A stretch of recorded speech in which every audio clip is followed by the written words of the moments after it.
Joining me live is Assistant Citizenship Minister Julian Hill and Shadow Assistant Minister for Defence, Philip Thompson. Good morning to you both. Thanks for joining us. Julian, first to you. This is a big moment for the Prime Minister and also, would you say, high stakes, as we've seen with other world leaders in the Oval Office meeting President Trump? I think the last few times that we've chatted about this here, we said a meeting would be confirmed soon, and that's exactly what's happened.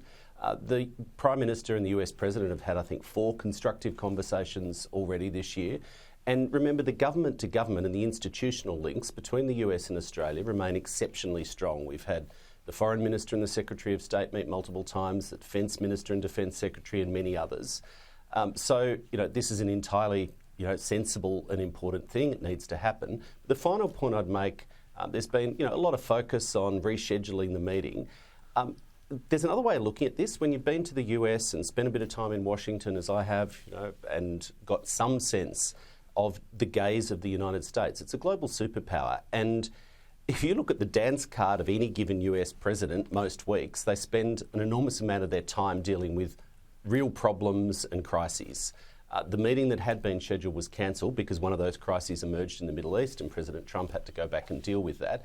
It's not the worst thing in the world that there is not a crisis in the Australia-US relationship, and that this meeting can take place and talk about all of the things we have in common and what we need to do to continue and deepen our alliance with the United States. Julian, this meeting may line up with the release of the US AUKUS review. Is that expected to be a topic of conversation, do you think?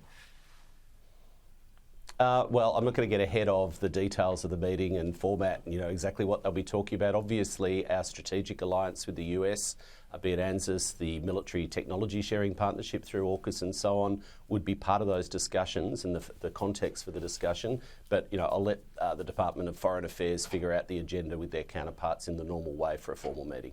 Philip, Donald Trump has accused Australia of rewarding terrorism over recognising Palestinian statehood. Do you think there's a chance that Anthony Albanese could get a dressing down by the President in the White House?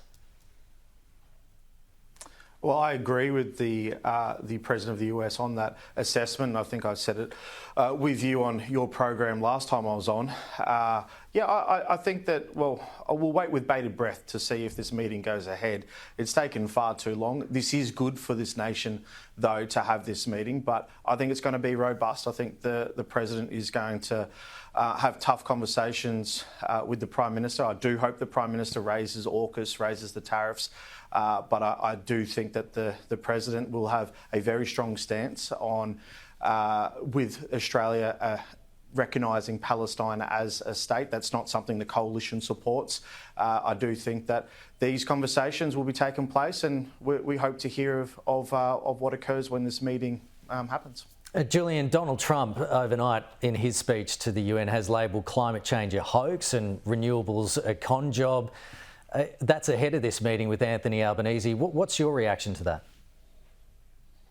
Well, I'll just pick up on what Phil said there. I'd just encourage Phil to remember he's Australian and he should be on Team Australia. It almost sounded in the way he was framing his anticipation of the meeting that he was barracking for Australia to, be on the receiving end of something. We have a good relationship with the United States, and I'd hope that the opposition of the day, just as Labor did when we were in opposition, would actually back in Australia. Australia is strongest when we speak with one voice. Australians know that, and it's a pity on multiple issues now that we're seeing the opposition leader doesn't know that. I mean, she's in such a weak position, be it on climate change, as you referred to then, be it on nuclear energy and now on Palestine. She's been threatened by multiple members of her own front bench that she's now resorting to, finding pen pals in other countries, phoning foreign ministers and taking different positions to the Australian position on international affairs, and indeed the position which is now mainstream with more than 150 countries across the world, that the best way to advance the cause of peace in the Middle East is to recognise the state of Palestine as part of building momentum. Now, not everyone has to agree with that, but this is not a fringe position. It's pretty sad to see Susan Lee, who used to be a supporter of the state of Palestine and a supporter of the Palestinian cause, reduced to this kind of behaviour. She's in a weak position, and it's pretty sad, I'm sure, for those who support. Close to the question, I suppose. Let me just put that to you, Philip. Foreign Minister Penny Wong has accused Susan Lee of running rogue with foreign policy after the opposition leader wrote a letter to congressional Republicans saying Labor's recognition of a Palestine state does not represent most of the electorate. Was she right to do this, or was it a step too far? No, I think the Leader of the Opposition, Susan Ley, was right to do this, and she was letting the Republican movement and their congressmen know that this isn't a bipartisan position. We have a different position, which we have been clear on, which I've stated on many occasions as well. This will not stop the war. This will not solve the Middle Eastern conflict. This will not release the hostages. This will reward Hamas, which is a terrorist organisation. And I think that this was a bad move, a bad step in any direction, and I disagree with it. 30 seconds to go. Julian, just a final word from you. I mean, it's just nonsense. Hamas want one state. We will not do anything that has any truck with Hamas. They're a listed terrorist organisation, and Phil well knows that. But, you know, I come back to the point I made. Who's going to run the country then? Who's going to run the state? Speak with one voice.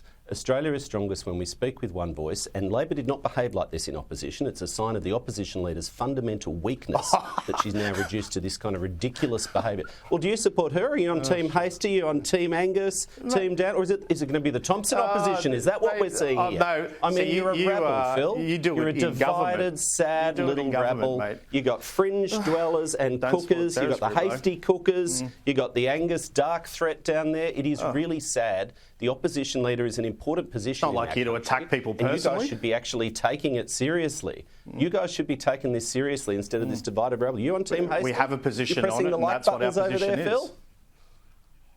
Oh, it's sad. Maybe he's running. Okay. You never know. Like buttons. Thompson opposition. We're out of time. Julian Hill and Philip Thompson, robust as always. Thanks so much for joining us this morning.